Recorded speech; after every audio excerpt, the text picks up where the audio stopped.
Things just didn't add up. Battleship sinks, fingers point to one source, tensions escalated, war was imminent. I'm not talking about the recent attack on South Korean battleship that caused rifts with its neighbors to the north, but one that happened nearly 50 years ago. But the two stories have striking similarities. Now, new intelligence says the sinking of the Quirón was a false flag. Is there truth to this? Is there truth to this new wind? Joining me to discuss this a bit more is investigative journalist and RT contributor Wayne Madsen. Thanks so much for joining us. Now, as mentioned, Gulf of Tonkin, August 1964. Two separate incidents. One did take place. The second incident, we later found out, was a facade. Are we seeing similar actions take place right now between North and South Korea? Well, all the indications are that the target audience for this incident off of Pyongyang Island, which is the westernmost part of South Korea, but directly opposite North Korea, that the target was the Japanese government. Japan's center-left government was opposed to the U.S. keeping this Marine base in Okinawa. And as a result of the heightened tensions on the Korean Peninsula, Prime Minister Hatoyama has flipped, and he's allowing the U.S. to relocate its base in Okinawa. It's resulted in a rift in his own government. His Social Democratic Party partner was forced to resign from the coalition yesterday, and she was negotiating another deal with the mayor of Tinian, which is in the Northern Marianas. So there was a lot going on. Increasing the tensions in the Korean Peninsula resulted in the U.S. keeping this military presence in Okinawa when the people of Okinawa want the U.S. military gone yesterday. Well, you really mentioned what we're trying to get to the core of here, and that is why provoke another Gulf of Tonkin incident. So Japan does play into this as Very far much as military. So. Okay.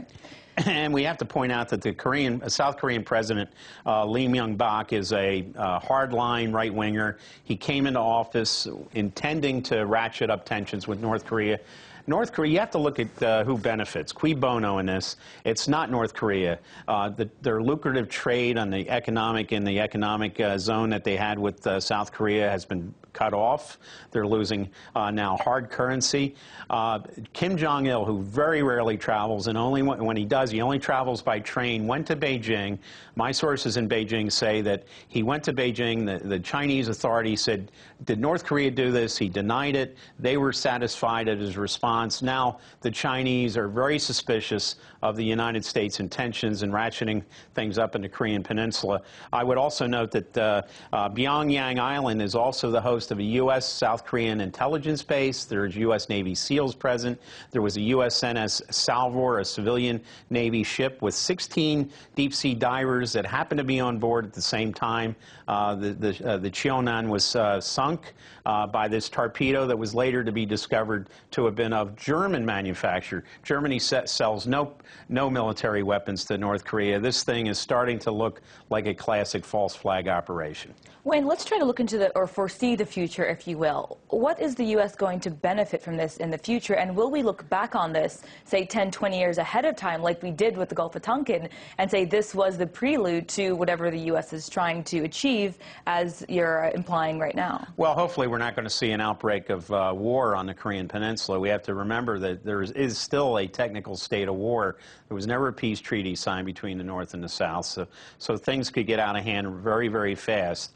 As I mentioned, the Chinese are looking at this very suspiciously, and this comes right as we have this new national security strategy put out by Obama, where it stresses unilateralism and all these nice things. I think this is the same neocon Bush foreign policy wrapped up in different wrapping paper. There is no reason, and the North Koreans have asked for a U.S. embassy in Pyongyang. We don't have one there.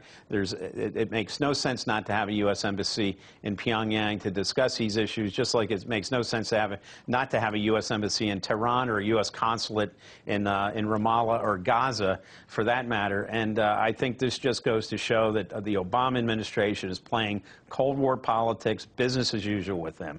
And it seems like the media is also playing into this as well. I spoke to some members of Congress yesterday during a vote, and the one thing on their mind dealing with Korea was war, war, war. So does that seem to also be a factor in this situation? I think anything that can divert attention from the U.S. Economic situation.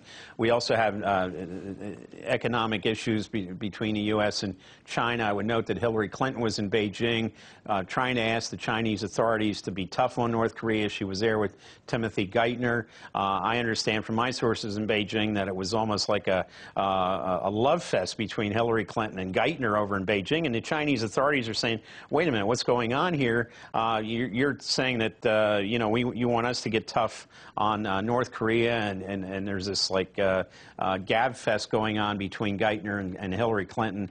They're very perplexed. They're very puzzled at the U.S. behavior, and I think they should be. I think this is just again like the Gulf of Tonkin situation, just another example of the U.S. engaged in a false flag. I think false flags are now the way to go in international military strategy. Well, that's the insight from investigative journalist and RT contributor Wayne Madsen. Great to have you on the show as always.